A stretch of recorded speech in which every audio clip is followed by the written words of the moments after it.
اللهم صل على محمد وعلى آل محمد كما صليت على إبراهيم وعلى آل إبراهيم إنك حميد مجيد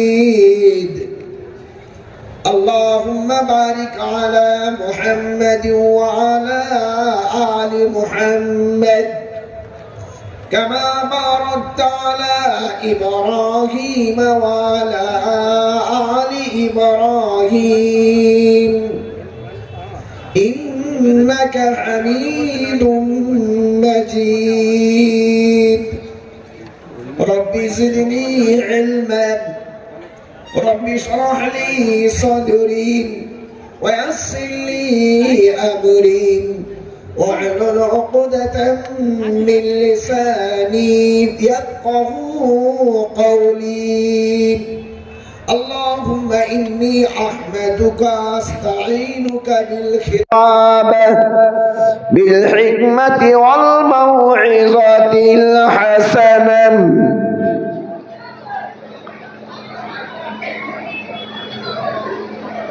শ্রদ্ধেয় সম্মানীয় সভাপতি মহাশয়, বিচক্ষণ পরিচালক মণ্ডলী, মুআজ্জাজ মুহতারাম হযরত উলামায়ে কেরাম, আইম্মায়ে ইযম, মুদাররিসিনে কেরাম, আসাতিজা, তলাবায়ে ইযম, তলাবায়ে আজিজ, বয়োজ্যেষ্ঠ মুরব্বী হযরত, সমকক্ষ বন্ধু বান্ধবরা, বয়োকনিষ্ঠ স্নেহের ছোট ছোট ছেলে মেয়েরা, ছাত্র ছাত্রীরা, পর্দার অন্তরালে উপবিষ্টা, দূর পেতে কান পেতে থাকা পর্দানাসীন মা ও ভগ্নীরা, সকলকে শ্রেণীগতভাবে পর্যায়ক্রমে শ্রদ্ধা, ভালোবাসা, স্নেহ পেশ করেন সেই মহিয়ান গরিয়ান সর্বশক্তিমান মাবুদ মাওলার দরবারে অসংখ্য অসংখ্য শুকরিয়া, কৃতজ্ঞতা, হামদ ও সানা এই জন্য পেশ করছি যে আল্লাহ তাআলা আমাদেরকে এই পবিত্র মজলিসে বসে বিভিন্ন উলামায়ে কেরামের মুখনিসৃত আল্লাহ তাআলার পবিত্র কালাম, রাসূল করিম সাল্লাল্লাহু আলাইহি সাল্লামের পবিত্র হাদিস শোনার, জানার, পরবর্তীকালে মানার সুবর্ণ সুযোগ বা তৌফিক দান করেছেন বা করছেন। এই জন্য আমরা স্বতঃস্ফূর্তভাবে বলি আলহামদুলিল্লাহ। মুহতারাম ও মুকাররম, আমরা এখানে এসেছি ঈমানের সংস্পর্শে, ইলমের খাতিরে। এখানে গিয়ে কিছু আমরা শিখব, শুনব, সেই অনুযায়ী আমরা জীবন গঠন করব, দ্বীনি মাদ্রাসায় আমরা সহযোগিতা করব, উলামাদের সান্নিধ্যে আমরা আসব। এই তো আমাদের উদ্দেশ্য, তাই না? মোবাইলটা থাকে ঘরে না পকেটে? পকেটে। ঘরেতে আছে আরেকটা চার্জার, মাঝে মধ্যে ওর সঙ্গে জুড়তে হয়। কেন বলুন তো? জি, চার্জ দেবার জন্য। কথা আর হচ্ছে না কেন? বলছে ব্যাটারি লো হয়ে গেছে। তখন এখানে কি করতে হবে? ওকে আবার চার্জ দিতে হবে। আমাদের ঈমানের ব্যাটারিতে যখন কি হয়ে যায়, লো হয়ে যায়, তখন আমাদেরকে আবার চার্জ দিতে হয়। এটা হলো চার্জের জায়গা। এটা কিসের জায়গা? চার্জের জায়গা। এখানে এলে ঈমানটা কি হবে? চার্জ হবে। চার্জ হলে তখন আবার ভালোভাবে আবার কাজ চলবে। এইখানে আমরা আসি, আমরা একটু ঈমানের পাওয়ার নিয়ে যাই।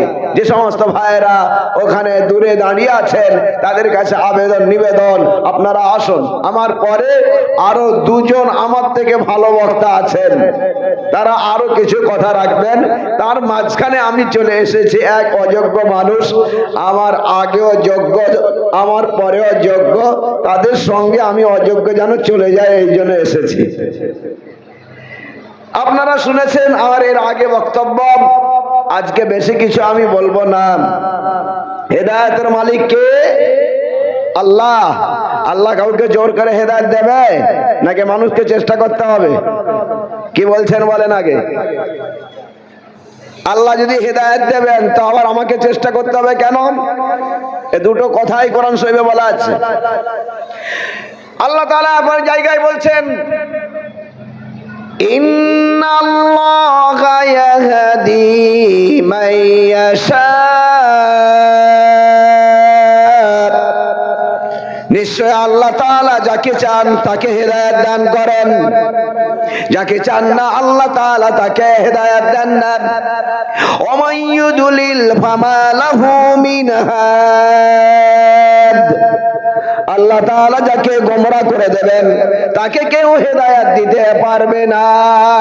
হেদায়েত একমাত্র তার হাতে, আল্লাহর হাতে। আবার আল্লাহ অপর জায়গায় কি বলছেন শোনেন, ইন্নাল্লাহা লা ইউগাইয়িরু মা বিকাউমিন হাত্তা ইউগাইয়িরু মা বিআনফুসিহিম, আল্লাহ তাআলা ওই জাতির পরিবর্তন করেন না যে জাতি নিজের পরিবর্তন নিজে না আনেন। এই কথার দ্বারাই বোঝা যাচ্ছে মানুষ হেদায়েত অর্জন করলে হেদায়েত পাবেন।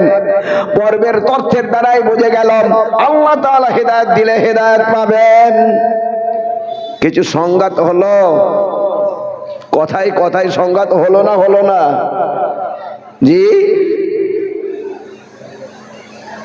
বাহ্যিক দৃষ্টিভঙ্গিতে মনে হচ্ছে সংঘাত আছে, না, আসলে কোন কথার ভিতরে সংঘাত নেই। আমার মগজে যদি স্বল্পতা থাকে আমি বুঝতে পারবো না, আমার জ্ঞান যদি গভীর থাকে আমি বুঝতে পারবো। জোরে বলেন, আল্লাহ কে খাওয়াবে আমাদেরকে? রুজি রুটির মালিক কে? আল্লাহ। আপনি কাজে যান কেন? বলে ওটা হচ্ছে কি, এটা আমল, ওটা ঈমান। আল্লাহ খাওয়াবে, ওটা ঈমান। কাজে যায়, এটা হলো আমল। দেখুন, একই কাজ, তার দুটো পিঠ আছে। একটা পিঠ আল্লাহর দিকে, তার নাম হলো তাকদীর। একটা পিঠ বান্দার দিকে, তার নাম হলো তদবির। একই বস্তু, দুটো পিঠ। আল্লাহর দিকে যেটা তার নাম তাকদীর, আমার দিকে যেটা তার নাম তদবির। আমি হেদায়েতের জন্য আগিয়ে যাব, এর নাম হলো তদবির। আল্লাহ তাআলা আমাকে হেদায়েত দেবেন, এর নাম কি হলো? তাকদীর। কথা বুঝে আসছে? যদি না বুঝে আসে আর একটা দৃষ্টান্ত দিই। একটা গরিব এসেছে আপনার কাছে, হাত পেতছে, আর আপনি একটা টাকা দিচ্ছেন। এই দিক দেখুন, জিজ্ঞাসা করছি, আপনি হলেন দাতা আর ফকিরটা হচ্ছে গ্রহীতা। আপনি না দিলে ও কি নিতে পারবে? এবার এই দিক দিয়ে কথা বলি, ও যদি না নেয় আপনি দিতে পারবেন? পারবেন কি? যেমনই একটা টাকার দুটো দিক আছে, একটা দাতার দিক আর একটা হলো গ্রহীতার দিক। দাতার দিকে লক্ষ্য করে এ হলো দাতা, উপরের দিকে লক্ষ্য করে এর নাম হলো দাতা, নিচের দিকে লক্ষ্য করে এর নাম হলো গ্রহীতা। একটাই কাজ, দুটো দিক রয়েছে তার। একটা হলো আল্লাহর দিক আর একটা হলো বান্দার দিক। আল্লাহর দিকে যেটা আছে ওর নাম হলো তাকদীর, বান্দার দিকে যেটা আছে ওর নাম হলো তদবির। দুটো যখন এক হয় তখন বাস্তবে রূপায়িত হয়।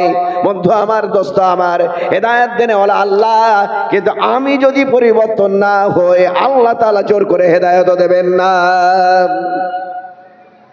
আপনি আগিয়ে আসুন, আল্লাহর রহমত আপনার দিকে ডবল আগিয়ে আসবেন। আপনি যদি হেঁটে যান আল্লাহর রহমত আপনার দিকে ছুটে আসবে। আপনাকে আগে আসতে হবে, এরপরে আল্লাহর মদদ আসবে।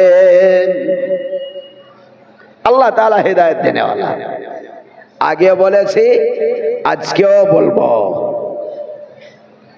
দুইজন আল্লাহর ওলির কথা বলবো, আর দুইজন সাহাবার কথা বলবো যারা স্বপ্নের মাধ্যমে কিছু পেয়ে গিয়েছিলেন। স্বপ্ন দলিল নয়, শরীয়তের দলিল হলো কিতাবুল্লাহ, সুন্নাত, ইজমা, কিয়াস। কটা দলিল বললাম? চারখানা। কি কি? কোরআন, সুন্নাত, ইজমা ও কিয়াস। এই হচ্ছে চারখানা দলিল আছে, স্বপ্ন কোনো দলিল নয়। কিন্তু আল্লাহ তাআলা যদি চান হেদায়েত দেবেন, তো মাতালকেও আল্লাহ তাআলা হেদায়েত দিতে পারেন, বেতালকেও আল্লাহ তাআলা হেদায়েত দিতে পারেন।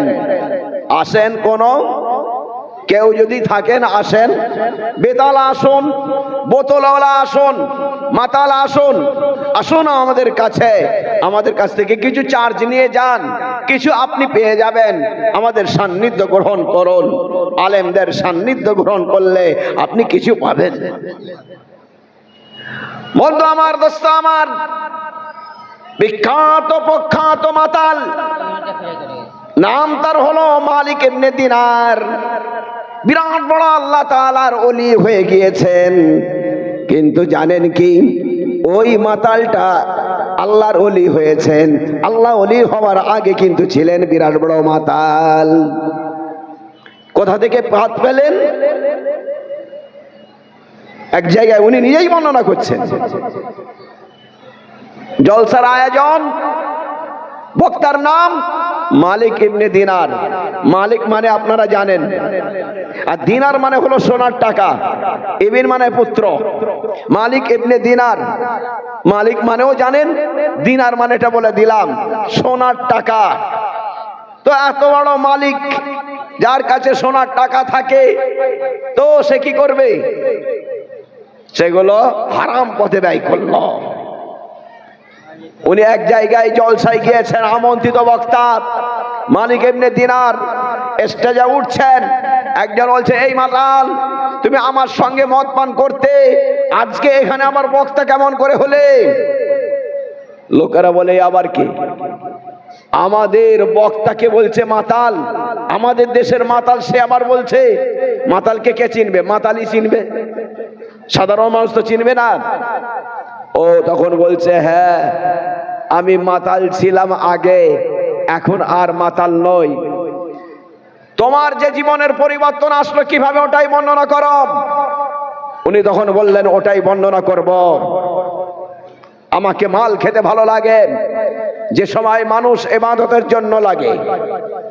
রমজানের মাস, 27শে রমজান, লাইলাতুল কদর খায়রুম মিন আলফি শাহর, হাজার মাস অপেক্ষা উত্তম এই রাত্রিটা। সকলে ইবাদতের জন্য মসজিদে ছুটেছে, খতমে কোরআন মসজিদে মসজিদে হচ্ছে, দোয়ার ইন্তজাম হচ্ছে। ওই সময় তো আমাকে মাল খেতে ভালো লাগে, এই জন্য আমি কি করলাম, মদের দোকানে গেলাম আর বললাম, এক বোতল দাও। ওরা বলল, এখানে খেতে পারবে না, রাস্তায় খেতে পারবে না। বলে, ঠিক আছে তাই হবে। আমি তখন ছুটে নিয়ে চলে আসলাম। আমার একটা মেয়ে ছেলে ছিল, 3-4 বছর বয়স, সে ছুটে আসলো, ধাক্কা মারলাম, পড়ে গেলাম। পড়ে যাবার পরে খিলখিল করে হাসছেন। আমি তার বাপ, আমি তার জন্য খুব স্নেহ দিতাম। বাপের কাছে মেয়ের কদর খুব বেশি, এই জন্য আমি কিছু বলতে পারলাম না, চুপ করে গেলাম। মনে করলাম আগামী রমজান মাসে এর প্রশোধ আমি করবই, তখন আরো স্বাদ বাড়বে, 1 বছরে আরো টেস্ট বাড়ুক, সামনে বছরে এর শোধ করব। রমজান মাসে লাইলাতুল কদরে, এবছর তার হলো না। 5 বছরে এবারে আমার মেয়েটার শরীর খারাপ হয়ে গেল। যখন শরীর খারাপ হয়ে গেল, তারপরে আমি চিকিৎসা করলাম, মারাও গেলাম, কাঁদলাম। কিছুদিন কাঁদার পরে আবার ভুলে গেলাম। আবার এসে গেল রমজান মাস, লাইলাতুল কদর, সকলে চলেছে নামাজ পড়তে। আমি গিয়েছি মদের দোকানে, বোতল দিতে হবে, শর্ত হলো এখানে পান করবে না, রাস্তায় নাই, বাড়িতে। আমি আবার নিয়ে চলে আসলাম, টেবিলে ওপরে রাখলাম। আমার মেয়ের কথা মনে পড়ে গেল। আহারে, আমার ওই মেয়েটা, সে কি করেছিল, ধাক্কা মেরে দিয়েছিলাম। আজকে যদি থাকতো তবে কিন্তু সে আর ধাক্কা মারতো না, জোর করেই মনে হয় কেড়ে নিত। 1 বছর তো তার বেশি হয়েছে, পাওয়ার তো শক্তি একটু বেশি হবে। আজকে মনে হয় জোর করে আমার কাছ থেকে কেড়ে নিত। তাকে আমি কি মুখ দেখাতাম? এইরকম মনে করে আমি পান করতে পারলাম না। মেয়ের শোকে আবার কাঁদলাম, কেঁদে কেঁদে বোতলটাকে ফেলেই দিলাম। রাত্রিবেলা ঘুমিয়ে গেলাম। ঘুমন্ত অবস্থায় দেখছি বিরাট বড় সাপ আমাকে তাড়া করেছে, বাঁচাও বাঁচাও করে আমি ছুটছি। দেখতে পেলাম সামনে একজন বৃদ্ধ মানুষ। বৃদ্ধ মানুষটাকে বললাম, আমাকে কিছু সাহায্য করুন। বৃদ্ধ মানুষটা বলল, আমি কিছুই সাহায্য করতে পারবো না, আমি দুর্বল, আমাকে খিদে লেগেছে, আমি ক্ষুধার্ত, আমি কিছু সাহায্য করতে পারবো না, কিন্তু পরামর্শ দিতে পারি, ওই পাহাড়ের উপরে তুমি উঠে যাও। পাহাড়ের উপরে আমি উঠতে আরম্ভ করলাম। পাহাড়ের চূড়ায় আগুন লেগে গিয়েছে, উপরে উঠলে আগুনে পড়ব, নিচে নামলে সাপের গালে পড়ব। সামনে দেখতে পেলাম ডান দিকে একটা বাগান, ডান দিকে চলে গেলাম, ডান দিকে গিয়ে দেখলাম একটা ফুলের বাগান রয়েছে। ওই ফুলের বাগানের ভিতরে কতগুলো ছেলে মেয়ে খেলা করছে। একজন দারোয়ান আছে, দারোয়ানটা বললো, ছেলেরা মেয়েরা সব, তোমাদের কেউ যদি হয় একে বাঁচাও। দেখলাম আমার মেয়েটা ছুটে এসেছে, বলছে হ্যাঁ উনি তো আমার আব্বা, আমারই আব্বা বিপদে পড়েছে। মেয়েটা আসলো, সাপটাকে মারলো, মাথা নিচু করে চলে গেল। আমি জিজ্ঞেস করলাম, মাজান তুমি তো মারা গিয়েছো? বলে হ্যাঁ, কিন্তু আমি মারা গেলে কি হবে? মোমেনের বাচ্চা আমি, মোমেনের মেয়ে আমি, এই জন্য আল্লাহ তাআলা আমাকে জান্নাত নসিব করেছে। এখানে যতগুলো বাচ্চা রয়েছে সব জান্নাতি, সবই বাচ্চা বেলায় মারা গিয়েছে, সব জান্নাতি। কাল কিয়ামতের ময়দানে আব্বার জন্য সুপারিশ করবে, বলবে আল্লাহ আমরা জান্নাতে যাব না আমাদের পিতামাতাকে যতক্ষণ না জান্নাতে না দেয়া হয়। বাপের কাপড়খানা ডান হাতে ধরে ফেলবে, মায়ের কাপড়খানা বাম হাতে ধরবে, আর বলবে আল্লাহ এরা হচ্ছে আমার বাপ মা, এদেরকে আমার সঙ্গে না দিলে আমরা জান্নাতে যাব না। জান্নাতি আমরা। সাপটাকে, সাপটা অন্য কেউ নয়, সাপ হলো আপনারই নফস, আপনারই প্রবৃত্তি। আপনি ওকে হারাম খেতে দিয়েছেন, মদ খেতে দিয়েছেন, ওকে সুদ খেতে দিয়েছেন, ওকে ঘুষ খেতে দিয়েছেন, ওকে পণ দিয়েছেন। ও আপনারই নফস, আপনারই প্রবৃত্তি। ওকে খাইয়ে খাইয়ে এত মোটা করেছেন, আপনাকে ও খেতে চলেছে, জাহান্নামে ঢোকাতে চলেছে। খুব সুন্দর কথা বলছে মা। ওই বুড়োটা তবে কেন? বলে বুড়োটা অন্য কেউ নয়, এই বুড়োটা হলো আপনারই রূহ, আপনারই আত্মা। আপনার রূহকে আপনি খেতে দেননি, আপনার রূহকে আপনি খোরাক দেননি। রূহের খোরাক ছিল নামাজ রোজা, রূহের খোরাক ছিল ইবাদত তাসবিহ, রূহের খোরাক ছিল হালাল, আপনি হালাল থেকে আপনি দেননি। এই জন্য রূহটা দুর্বল হয়ে গিয়েছে, আপনার সঙ্গে আর সহযোগিতা করতে পারছে না। প্রত্যেকটা মানুষের ভিতরে দুটো বস্তু আছে, একটা নাম রূহ আর একটা নাম নফস, একটা নাম আত্মা আর একটা নাম প্রবৃত্তি। দুটো বস্তু আছে না? আছে না? আপনি নিজেই টেস্ট করতে পারবেন, পরীক্ষা করে দেখবেন। বাড়ি থেকে যখন আপনি কোনো জায়গায় যাবেন, কোনো কাজ করবেন, তখন আপনার মনের ভিতরে দোদুল্য হয় না? হয় না? বাড়িতে বাজারে যাব কি না এরকম দনমন হয় না? হয় না? কেন দোদুল্য হবে? বডির ভিতরে যদি একজন থাকতো একটা কথাই বলতো, এরকম দনমন হচ্ছে কেন, করব কি করব না? তার মানেটা কি? তার মানেটা এর ভিতরে দুজন আছে, দুজনের মধ্যে একজন এই কথা বলছে আর একজন ওই কথা বলছে। নফস কি বলে? লাআমারাতুম বিসসু, ইন্নান নাফসা লাআমারাতুম বিসসু। নিশ্চয়ই নফস মানুষকে অন্যায়ের আদেশ করে, মানুষকে বলে অন্যায় কর, জিনা কর, ব্যভিচার কর, নানান রকমের অন্যায় করতে থাক। আর রূহটা তখন কি দুর্বল হয়ে যায়। রূহের যখন খোরাক দেওয়া হয়, নফসকে তখন সে কাবু করতে পারে। এই জন্য আমরা নিয়ত করে নি, আমরা নফসের খোরাক দেব না, রূহের খোরাক দেবো। বলুন ইনশাআল্লাহ, জোরে বলেন ইনশাআল্লাহ।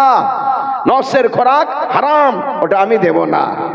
আর রূহের খোরাক হলো হালাল, ওটা আমি দেব। রূহের খোরাক হলো আল্লাহর আহকাম, ওটা আমি দেব। যখন রূহের আহকাম যখন আমি দেব, আল্লাহর হুকুমকে যখন আমি মেনে চলবো, রূহটা তখন কি হয়ে যাবে? তরু তাজা হয়ে যাবে। নফস তখন অন্যায় কাজ করলে নফসের সঙ্গে মোকাবেলা করতে পারবে। এরপরে আমি তওবা করলাম, তওবা করার পরে আমি গোনাগুলোকে ছেড়ে দিলাম, নেক কাজ করতে আরম্ভ করলাম। করতে করতে আল্লাহ তাআলা আমাকে আলেম করে দিয়েছেন, আল্লাহর ওলি করে দিয়েছেন, বুজুর্গ করে দিয়েছেন। বলুন সুবহানাল্লাহ। বলুন, আমিও তো স্বপ্ন দেখতে পারি, স্বপ্ন দেখতে পারি না? গরিব মানুষ শুয়ে থাকে চালাতে, রাস্তাতে, ফুটপাতে, মাঝে মধ্যে স্বপ্ন দেখে আমি রাজা হয়েছি, তারপরে ও আবার মেহনত করে আবার রাজা হয়ে যায়। হয় না? হয় না? জি, গরিব মানুষ স্বপ্ন দেখেছিল আমি বড় লোক হয়েছে, তারপরে সে মেহনত করলো, বড় লোক হয়ে গেল। দুনিয়ার বেলাতে আমি স্বপ্ন দেখি আমি বাড়ি করেছি, গাড়ি করেছি, আমি অমুক করেছি, তমুক করেছি, তো আখিরাতের বেলায় কি আমার স্বপ্ন দেখার মন লাগে না? আমার কি একদিনও মন লাগে না আমি একদিন স্বপ্ন দেখি কাবা শরীফে তাওয়াফ করছে? আমার কি একদিন মন লাগে না আমি একদিন স্বপ্ন দেখি মদিনা শরীফে রাসূলুল্লাহ সাল্লাল্লাহু আলাইহি ওয়াসাল্লামের দরবারে দাঁড়িয়ে রওজার সামনে আমি সালাম দিচ্ছি? এটা কি আমার কোনোদিন শখ হয় না? কোনোদিন এই স্বপ্ন দেখি না? এ যুবক, এ যুবতী, তোমরা একে অপরকে শুধু পামার স্বপ্ন দেখো? তোমরা কি এই স্বপ্ন দেখতে চাও না যে আমিও একদিন ওমরা করব, একদিন হজ করব, একদিন আমার মাওলানা হবে, একদিন আমি আলেম হব, আমার ছেলে মাওলানা হবে, আমার ছেলে কারি হবে? আমি কি এই স্বপ্নটা দেখতে পারি না? মনে কি কল্পনা করতে পারি না? এই কল্পনাই তো দেখে মানুষ, ওটাকে আবার সে চেষ্টা করে, আল্লাহ তাআলা তখন বাস্তবায়ন করে। আল্লাহ দেনেওয়ালা, কিন্তু মনের ভিতরে একটা কল্পনা, তারপরে তো স্বপ্ন, তারপরে তো আবার মেহনত, তারপরে আল্লাহ তাআলার রহমত আগিয়ে আসে।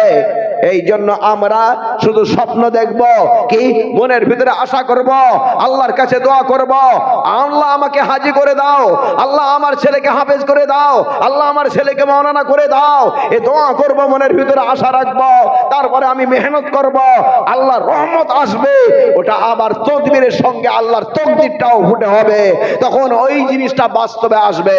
করব ইনশাআল্লাহ। জোরে বলো ইনশাআল্লাহ।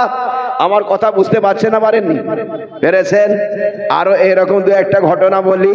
আমি বলেছিলাম 4 জনের বলবো, একজনের বলেছি আল্লাহর ওলি, আর একজন ওলির কথা বলবো, আরো 2 জন সাহাবীর কথা বলবো। হযরতে বুখারী রাহমাতুল্লাহ আলাইহির ওস্তাদ, ওস্তাদের নাম হলো আব্দুল্লাহ ইবনে মুবারক রাহমাতুল্লাহ আলাইহি। বুখারী শরীফের সনদের ভিতরে ওর নাম আছে আব্দুল্লাহ ইবনে মুবারক রাহমাতুল্লাহ আলাইহি। তৎকালীন জামানার এত বড় মাওলানা, এত বড় মুফতি ছিলেন, এত বড় মুহাদ্দিস হয়েছিলেন, ইমামে বুখারীর ওস্তাদ হয়ে গিয়েছেন। বিরাট বড় মুফতি, বিরাট বড় মুহাদ্দিস, বিরাট বড় আল্লাহর ওলি। 3খানা ইলমে তার ছিল পারদর্শিতা, কিন্তু জানা আছে ওই মানুষটা আগে ছিলেন মাতাল। কে বলেছে? আমি বলি নাই। ভারতবর্ষে যারা হাদিস এনেছেন, শাহ আব্দুল আজিজ দেহলভী রহমাতুল্লাহ আলাইহির ওস্তাদ শাহ ওলিউল্লাহ দেহলভী রহমাতুল্লাহ আলাইহি, কিতাবটার নাম হলো বুস্তানুল মুহাদ্দিসিন। এই কিতাবের ভিতরে লেখা আছে হযরত আব্দুল্লাহ ইবনে মুবারক রাহমাতুল্লাহ আলাইহি বিখ্যাত মাতাল, তার বিরাট বড় আপেলের বাগান। বন্ধুদেরকে ডাক দিয়েছেন, আজকে চলে আসো, আসো আমার বাগানে চলে আসো। আপেলগুলো পেকে লাল লাল হয়ে ঝুলছে, আর পূর্ণিমার চাঁদনি, দক্ষিণে হায়া চলেছে। নর্তকীদেরকে ডাকা হয়েছে, মেয়েগুলো আসবে, নাচ দেখাবে, গাইবে। নাচনে অলিকে ডাক দেওয়া হয়েছে, গায়িকাদের ডাক দেওয়া হয়েছে, তারা নাচবে, গাইবে, আমরা মাল পান করব। আপেলের বাগানে পূর্ণিমার চাঁদনিতে কত মজা হবে। বন্ধুরা এসে গিয়েছে, নর্তকী গায়িকা এসে গিয়েছে, নাচ হচ্ছে, গান হচ্ছে, মদ্যপান হচ্ছে, সকলে একটু রুকে রুকে পান করছে, কারণ বাগান আমার নয়, আমাকে আবার বাড়ি ফিরতে হবে। আর আব্দুল্লাহ ইবনে মুবারক রাহমাতুল্লাহ আলাইহি বলছেন, বাগান তো আমার, আমি কেন রুকবো? একেবারে বিনা ব্রেকে ফুল গিয়ার দিয়ে চালিয়ে দিলাম। পেটটা লোডিং হলো, একেবারে ফুল লোডিং হয়ে গেল। ওভার লোডিং যখন হয়ে গেল, বেহুশ হয়ে পড়ে গেলাম। নর্তকী গুলো তখন পালিয়ে গেল, আর বন্ধুরাও চলে গেল। রাত্রিবেলা আমি একটা স্বপ্ন দেখলাম, একটা পাখি আসলো, আমার আপেলের বাগানের ডালে বসে আমার দিকে চেয়ে কোরআন শরীফের একখানা আয়াত পাঠ করলাম, আলাম ইয়ানি লিল্লাযিনা আমানু আন তাখশা কুলুবুহুম লিযিকরিল্লাহ। আল্লাহর জিকিরের জন্য মুমিন মুসলমানদের অন্তর নরম হবার কি এখনো সময় হলো না? ও মুমিন ও মুসলমান, বহু বছর তুমি পার করে ফেলেছ আল্লাহ তাআলাকে স্মরণ করার জন্য, এখন কি তোমার অন্তরটা নরম হবে না? তোমার অন্তর নরম হবার কি এখনো সময় হলো না? বাকি পড়ছে, স্বপ্নের কথা মনে নেই, রোদ উঠে গিয়েছে, রোদের থাপড় লাগছে গালে, এমন সময় ঘুম ভাঙলো, বেলা হয়ে গিয়েছে, বন্ধুরা কেউ নেই, পালিয়েছে নর থেকে সে তার বাড়িতে, বন্ধু সব পালিয়েছে, স্বপ্নের কথাও মনে নেই। এখন কি করা যায়? আর একটু নেশা চড়াই। সামনেই পড়েছিল এক তারা, বগলে ধরলাম, টুং টুং করে বাজাবার চেষ্টা করলাম, কিন্তু বাজলো না। মনে করলাম তার ঢিলে হয়ে গিয়েছে, এই জন্য তারটাকে আমি টাইট দিলাম, টাইট দিয়ে দ্বিতীয়বার চেষ্টা করলাম, দ্বিতীয় চেষ্টাও ব্যর্থ হলো, আওয়াজ হলো না, শব্দ নেই, সুর নেই।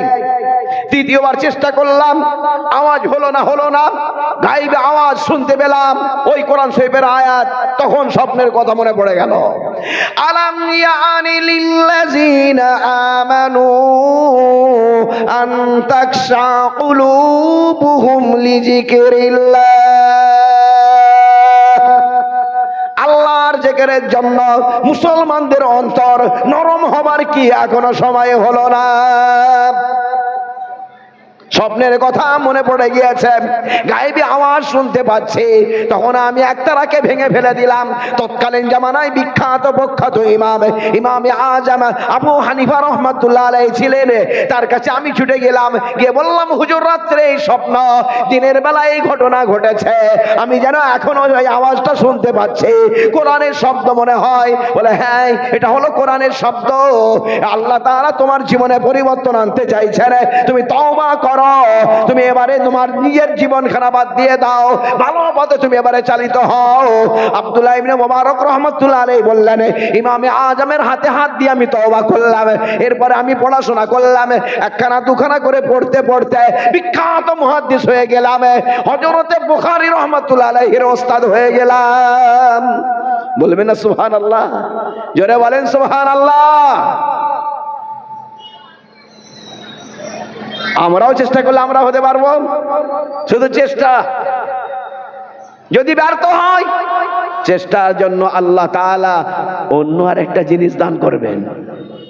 ভালো করে বুঝে রাখুন, কেউ যদি দান করে আর কেউ যদি বলে ওই লোকটা দান করছে, আমার টাকা থাকলে আমিও দান করতাম, আল্লাহ রাসূল সাল্লাল্লাহু আলাইহি সাল্লাম বলেন, এই লোকটা গরিব মানুষ, ওই মনে মনে করেছে আমার টাকা থাকলে আমিও দিতাম, এই রকম নিয়ত করার জন্য, যে দান করে যত সব পেয়েছে, এই রকমের আশা করার জন্য অত টাকা দান করা সব হয়ে যাবে। বলবেন না সুবহানাল্লাহ? হাফেজ সাহেব কোরআন পড়াচ্ছেন, কারি সাহেব কেরাত পড়াচ্ছেন, আল্লাহ রাসূল সাল্লাল্লাহু আলাইহি সাল্লাম বলছেন হিংসা করা জায়েজ নয়, কিন্তু দুটো বিষয়ে হিংসা করা জায়েজ আছে, ওটাকে আমার বাংলায় বলা হয় কি ঈর্ষা। হিংসাটাকে শব্দ পাল্টে দিয়ে একটু সাধু ভাষায় বলা হয়েছে, আসল নাম হলো হাসাদ, ওটাকে আরবিতে বলা হয়েছে গিবতা, আসল বলা হলো কি হাসাদ, ফার্সিতেও বলা হলো রেশক, আসল নাম হলো ওর হাসাদ, হিংসা। কি বাংলাতে কিন্তু তাকে একটু পাল্টে দিয়েছে ঈর্ষা। দুটো বিষয়ে ঈর্ষা করা যাবে, হিংসা করা যাবে। কেউ যদি আল্লাহর কোরআন পড়ে, কেউ যদি আল্লাহর নামেতে দান করে, একজন মানুষ যদি বলে আমাকে আল্লাহ ইলম দান করলে আমিও কেরাত করতাম, আমিও কোরআন পড়তাম, আমিও মানুষকে শিক্ষা দিতাম, আমিও যদি মাওলানা হতাম, আমিও তবে মানুষকে ইলম শেখাতাম, আমি যদি মুফতি হতাম, আমিও মানুষকে মুফতি করতাম, এই রকম নেক নিয়তের জন্য আল্লাহ তাআলা ওই মুফতি মাওলানা সব খানা তাকে দিয়ে দেবেন। জোরে বলেন সুবহানাল্লাহ। মনের নিয়তটা প্রকাশ পাবে কিসের দ্বারাই? একটুখানি ওই কাগজটা, ছাপানো কাগজটা একটু দিয়ে দিন বাবা, বুঝতে পারবো মনের ভিতরে আপনার নিয়ত আছে না নেই। কথা বুঝতে পারছেন? কথা বুঝতে পারছেন? মুসাফির মানুষ আমি, দোয়া করে দেব। মুহাদ্দিস মানুষ আমি, দোয়া করে দেব। লেখক মানুষ আমি, দোয়া করে দেব। বক্তা মানুষ আমি, দোয়া করে দেব। বিদেশি মানুষ আমি, আপনাদের জন্য দোয়া করে দেব। আপনারা শুধু নেক নিয়ত করেছেন। আমি মাওলানা হতে পারিনি, কিন্তু আমার যদি আল্লাহ তাআলা ইলম দান করতো, আমি মাওলানার মতো কাজ করতাম। আমার কাছে বেশি টাকা নেই, অল্প টাকা আছে। আল্লাহ তাআলা বেশি টাকা দিলে আমিও টাকাগুলো দান করতাম। আল্লাহ রাসূল বলছেন, কোন জায়গায় এইরকম হিংসা করা চলবে না। এই দুটো জায়গায় হিংসা করা চলবে, এই দুটো জায়গায় প্রতিযোগিতা করা চলবে, এই দুটো জায়গায় একে অপরের সঙ্গে পাল্লাবাজি করা চলবে। কোন আছেন মর্দে মুজাহিদ, একটুখানি দাঁড়ান, আমার হাতেও কিছু কিছু দিয়ে যান। বলবো স্বপ্নের কথা বলবো, আসেন আসেন, কিছু কিছু দিয়ে যান আল্লাহর রাস্তে। আমার ওয়াজ চলুক, আপনাদের দেয়া চলুক, আপনাদের দানও চলুক। আসুন একটু একটু কিছু কিছু দিয়ে যান। অল্প হলেও দেন, বেশি দিতে হবে না, অল্প হলেও আমার হাতেও কিছু দেন। আব্দুল্লাহ ইবনে মুবারক রাহমাতুল্লাহ আলাইহি স্বপ্ন দেখেছেন, তার পরিপ্রেক্ষিতে তওবা করেছেন। বিরাট বড় মুহাদ্দিস হয়ে গেছেন, বিরাট বড় আল্লাহর ওলি হয়ে গিয়েছেন, বিরাট বড় তিনি আল্লাহর ওলি হয়ে মুহাদ্দিস হয়ে মুফতি হয়ে গিয়েছেন। আমরাও নিয়ত করব, আমাদেরকে আল্লাহ তাআলা এর প্রতিবদলা দান করবেন। করব ইনশাআল্লাহ। জি আসুন, আমার হাতেও কিছু কিছু দিন। আরো বলেছিলাম দুজনের বলবো, দুজন ওলির স্বপ্ন বলেছি। একজন আব্দুল্লাহ ইবনে মুবারক রহমাতুল্লাহ আলাইহি, আর একজন মালিক ইবনে দিনার রহমাতুল্লাহ আলাইহি। আর দুজন সাহাবীর স্বপ্নের কথা বলবো। আসুন, এর মাঝে মাঝে আপনারা কিছু আমাকে 1 টাকা 2 টাকা দিয়ে যান মাদ্রাসার জন্য, আমার জন্য নয়, দিয়ে যান, দোয়া নিয়ে যান। আগিয়ে চলুন। বলেছিলাম দুজন সাহাবীর কথা বলবো। একজন সাহাবীর নাম হলো হযরতে আবু বকর রাদিয়াল্লাহু আনহু। কি নাম বললাম? আবু বকর রাদিয়াল্লাহু আনহু, প্রথম খলিফা, প্রধান খলিফা। ইনি স্বপ্ন দেখেছিলেন, ইনি স্বপ্ন দেখেছিলেন। কবে? রাসূলুল্লাহ সাল্লাল্লাহু আলাইহি সাল্লাম নবুয়তের 10 বছর আগে। কত বছর আগে বললাম? 10 বছর আগে। রাসূলুল্লাহ সাল্লাল্লাহু আলাইহি সাল্লামকে তখন কেউ নবী হিসাবে জানে না। রাসূলুল্লাহ সাল্লাল্লাহু আলাইহি সাল্লামকে মানুষ তখন জানে আল আমিন হিসাবে, মানে সত্যবাদী, আমানতদার, বিশ্বস্ত মানুষ। তার কাছে সোনা রাখা হবে, টাকা রাখা হবে, তার কাছে মীমাংসার জন্য যাবে। ইনি হলেন ভালো মানুষ। জি, আমি কারোর নাম নেব না, আমার হাতে দিয়ে যান, শেষে দোয়া করে দেবো। কেননা এই নাম আর বারবার দোয়া দিতে সময় চলে যাবে, তা আমার তবে কথা হবে না। যে যা পারবেন আমার হাতে দিয়ে যান, আমি সকলের জন্য একসঙ্গে দোয়া করে দেবো।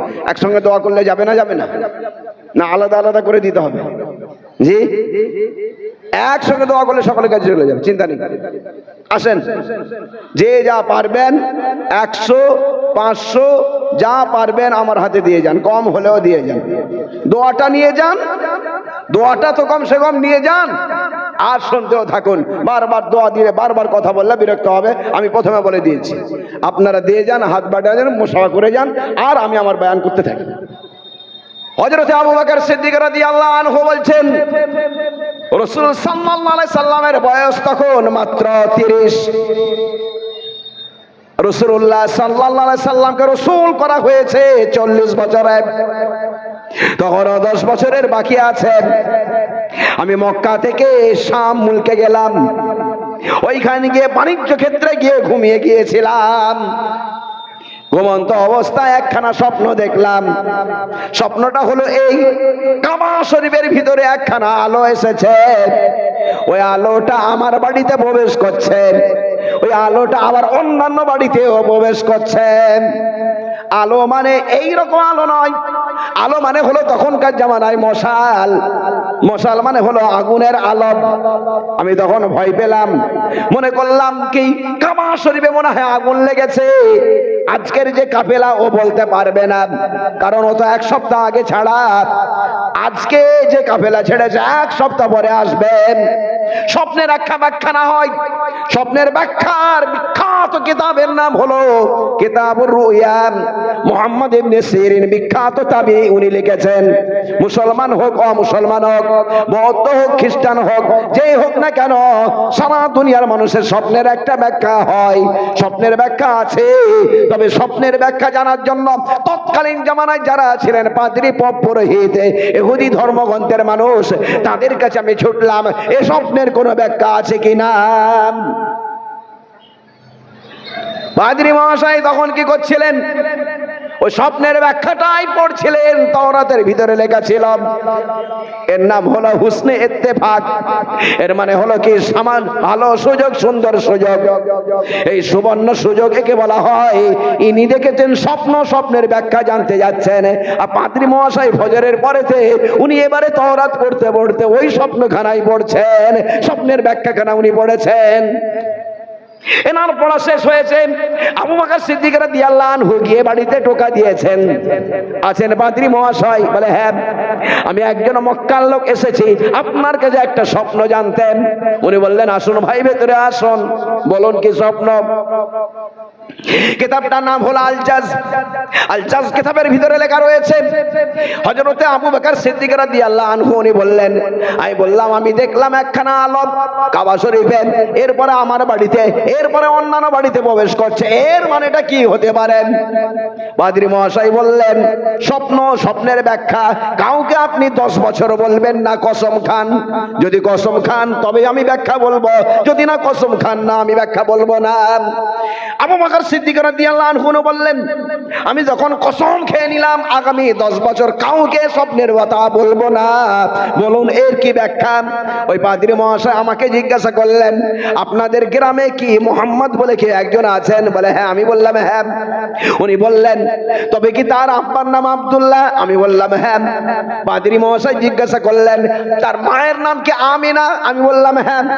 উনি বললেন, দেখো আপনি আপনার নামটা বলেননি, কিন্তু আমি বলে দিচ্ছি আপনার নাম হলো আবু বকর।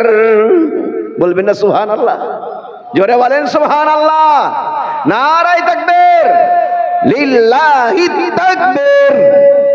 কই আওয়াজ কই, লিল্লাহি তাকবীর। আগে আসুন, দুবাই হয়েছেন, আগে আসুন, সকলে আসুন, শরীক হন, অল্প হলেও আসুন।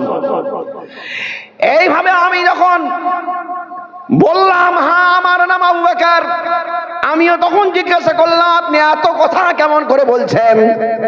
উনি বললেন, ভাই রে শুনে রাখুন, আপনি স্বপ্ন দেখেছেন, আমি কিন্তু তাওরাতের ভিতরে পড়েছি, যেটা পড়েছি ও স্বপ্নের ব্যাখ্যাখানা পড়েছি। আমি কিতাবের ভিতরে পেয়েছি শেষ নবী যিনি হবেন তার নাম হবে মুহাম্মদ, আব্বার নাম হবে আব্দুল্লাহ, মায়ের নাম হবে আমিনা, খলিফার নাম হবে আবু বকর। উনি এসে স্বপ্ন দেখবেন একখানা আলো কাবা শরীফে, তার বাড়িতে অন্যান্য বাড়িতে একজন পাদ্রী মহাশয় ব্যাখ্যা করবেন। ও আবু বকর শুনে রেখে দাও, তুমি হলে সেই আবু বকর আর আমি হলাম সেই পাদ্রী। আগামী 10 বছর পরে যে একটা ঘটনা ঘটবে সেটার নাম কি শুনে রেখে দাও, এটা অন্য কিছুই নয়, এই আলোটা অন্য কিছুই আলো নয়, এই আলোটা হচ্ছে ইসলামের, ঈমানের, মুহাম্মদ সাল্লাল্লাহু আলাইহি সাল্লামের ঈমানের আলো। নারায়ে তাকবীর। আলোটা কাবা শরীফে এসেছে, এর মানে হলো তিনি কাবা শরীফে মক্কায় এসে গিয়েছেন আপনার বাড়িতে, তার মানে হলো আপনি প্রধান খলিফা হবেন, সর্বপ্রথম পুরুষদের মধ্যে আপনি ইসলাম কবুল করবেন, অন্যান্য বাড়িতে প্রবেশ করছে, মানে হলো ইসলামের আলোয় গোটা ভূখণ্ড আলোকিত হয়ে যাবে। যেখানকার স্বপ্ন সেখানে রেখে দিন। আগামী 10 বছরে আপনি দেখবেন তিনি ইসলাম পেশ করবেন, আপনি কবুল করবেন। আমি হতভাগা যদি পাদ্রী আগামী 10 বছর বেঁচে থাকি, আমিও তার ইসলামকে কবুল করে নেব। আমার তাওরাতে লেখা আছে একজন পাদ্রী ব্যাখ্যা করবে না, আমি সেই হতভাগা পাদ্রী। আর একজন আবু বকর নামী দেখবেন, আপনি হলেন সেই সৌভাগ্যবান আবু বকর। যেখানকার স্বপ্ন সেখানে রেখে দিয়ে চলে যান।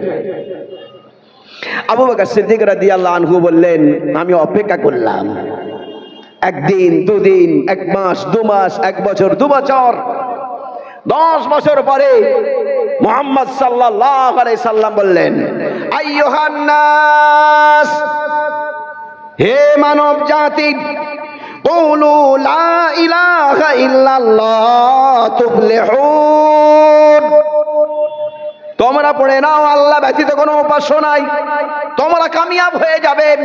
মুহাম্মাদুর রাসূলুল্লাহ, মুহাম্মদ সাল্লাল্লাহু আলাইহি সাল্লাম আল্লাহর রাসূল, তোমরা এটা মেনে নাও, তোমরা কামিয়াব হয়ে যাবে। আবু জেহেল গালাগালি করলাম, আবু লাহাব বলল তাব্বাল লাক, তুমি ধ্বংস হয়ে যাও। আল্লাহ তাআলা জবাব দিয়েছেন তাব্বাত ইয়াদা আবি লাহাব ওয়া তাব। আল্লাহ তাআলা বলেছেন আবু লাহাব ও নিজেই সব ধ্বংস হয়ে যাক, জবাব হয়েছে। কিন্তু হুজুর সাল্লাল্লাহু আলাইহি সাল্লাম জবাব দেননি, উনি মন খারাপ করেছিলেন। আবু বকর সিদ্দিক রাদিয়াল্লাহু আনহু উনি গিয়েছেন, গিয়ে বলছেন ইয়া রাসূলুল্লাহ, আপনি যে বললেন আমি নবী, নবী তো দাবি করলে হবে না, দলিলখানা পেশ করতে হবে। দলিলখানা আপনার কাছে কি আছে? একটা মুজিজা করে দেখান, একটা মিরাকেল করে দেখান, একটা আশ্চর্য বস্তু করে দেখান। আল্লাহ রাসূলের অনেক মুজিজা আছে, আল্লাহ রাসূল সাল্লাল্লাহু আলাইহি সাল্লাম কোনো মুজিজা দেখালেন না। বললেন আবু বকর, বিগত 10 বছর পূর্বে সিরিয়ায় তুমি গিয়েছিলে, সেইখানে গিয়ে তুমি একটা স্বপ্ন দেখেছিলে, একজন পাদ্রী ব্যাখ্যা করে দিয়েছিলেন। ওটা যদি আমি বলে দিই তবে তোমার এবং আমার মাঝে মুজিজা হতে পারে কিনা? আবু বকর সিদ্দিক রাদিয়াল্লাহু আনহু বললেন, হুজুর অর্ধেক তো বলেই হয়ে গেছে, বাকি অর্ধেকটুকু বাকি রাখবেন কেন? ওটা তবে বলেই দিন। আবু বকর যখন এটা বলেছেন, রাসূলুল্লাহ সাল্লাল্লাহু আলাইহি সাল্লাম বলছেন, ও আবু বকর, তুমি দেখলে কাবা শরীফ একখানা আলো আসলো, তোমার বাড়িতে প্রবেশ করলো, অন্যান্য বাড়িতে প্রবেশ করলো, ভয় তুমি পেয়েছিলে, পাদ্রীর কাছে গিয়েছিলে, পাদ্রী মহাশয় আমার নাম, আব্বার নাম আব্দুল্লাহর নাম সব বলে দেবার পরেতে তোমার নামটাও বলে দিয়েছিল। এই সময় আপনি বলুন, এবারে আপনাকে এবারে জিজ্ঞাসা করছি, স্বপ্ন দলিল নয়, কিন্তু কিভাবে তারা পেয়েছেন সেটা একটু ভালো করে বুঝে নেন। হযরত আবু বকর সিদ্দিক রাদিয়াল্লাহু আনহুকে রাসূলুল্লাহ সাল্লাল্লাহু আলাইহি সাল্লাম বলছেন, আবু বকর ভালো করে শুনে রাখো, বলেছিলে তুমি আলো দেখেছি, আর উনি বলেছিলেন এই আলোটা অন্য কিছুই নয়, এই আলোটা হচ্ছে মুহাম্মদ সাল্লাল্লাহু আলাইহি সাল্লামের ইসলামের ঈমানের আলো। বলুন সুবহানাল্লাহ, জোরে বলেন সুবহানাল্লাহ, লিল্লাহি তাকবীর। আরো ভাই জানা আছেন যারা, তারা আসুন সকলে শরীক হয়ে যান। এইভাবে আমি বলতে থাকবো আর আপনারা দিতে থাকবেন। আমার পরে আরো 2 জন প্রখ্যাত বিখ্যাত আলেম আছেন, তারা বক্তব্য করবেন। এইভাবে হযরত আবু বকর সিদ্দিক রাদিয়াল্লাহু আনহু বললেন, হুজুর সবই তো বলা হয়ে গেল, তবে এবারে আরবের কথা অনুযায়ী আপনি আমাকে ছাড়ুন। রাসূলুল্লাহ সাল্লাল্লাহু আলাইহি সাল্লাম আগিয়ে দিলেন, আর আবু বকর সিদ্দিক রাদিয়াল্লাহু আনহু হুজুরের মাথাখানা জড়িয়ে ধরেছেন, আরবের কথা অনুযায়ী কপালে চুমা দিয়েছেন আর কলমা পড়েছেন, আশহাদু আল্লা ইলাহা ইল্লাল্লাহ ওয়া আশহাদু আন্না মুহাম্মাদার রাসূলুল্লাহ। আমি সাক্ষ্য দান করি আল্লাহ ব্যতীত কোনো উপাস্য নমস্য পূজ্য আরাধ্য কেউ নাই, মুহাম্মদ সাল্লাল্লাহু আলাইহি সাল্লাম আল্লাহর পাঠানো রাসূল। বলুন সুবহানাল্লাহ। স্বপ্নকে তো আমরা উড়িয়ে দিই, কিছুই নাই, আর ওনারা দলিল বানানেন। আমি প্রথমে বলেছি ইসলামের দলিল স্বপ্ন নয়, ইসলামের দলিল কিতাবুল্লাহ, সুন্নাহ, ইজমা ওয়া কিয়াস, এটা হলো দলিল। কিন্তু এই তারিখ কি বলছে? তারা কি পেয়েছে? তারা তো পেয়েছেন স্বপ্নের উপরে ভর করে। আব্দুল্লাহ ইবনে মুবারক রাহমাতুল্লাহ আলাইহি জীবনের পরিবর্তন স্বপ্ন দেখে, মালিক ইবনে দিনার রাহমাতুল্লাহ আলাইহি জীবনের পরিবর্তন স্বপ্ন দেখে। আমি কেন স্বপ্ন দেখব না? আমি গরিব যদি স্বপ্ন দেখতে পারি দুনিয়ার ব্যাপারে, আমি বড়লোক হয়েছি। জোয়ান যদি দেখতে পারে রাজকুমারীকে বিয়ে করেছে, তবে কেন স্বপ্ন দেখবে না? কাবা শরীফে ঘুরছি, কেন স্বপ্ন দেখবে না? রাসূলুল্লাহ সাল্লাল্লাহু আলাইহি সাল্লামের দরজায় সামনে গিয়ে আমি সালাম দিয়েছি, কেন দেখবে না? যত বড়ই গুনাহগার হোক, ঈমান আছে, তার অধিকার আছে। সে মনে করতেই পারে আমি যত বড়ই মাতাল হই আমি নেককার হব। আল্লাহ তাআলা আমাদেরকে পরিবর্তন করুন, বলে আল্লাহুম্মা আমিন। সকলে বলে আল্লাহুম্মা আমিন।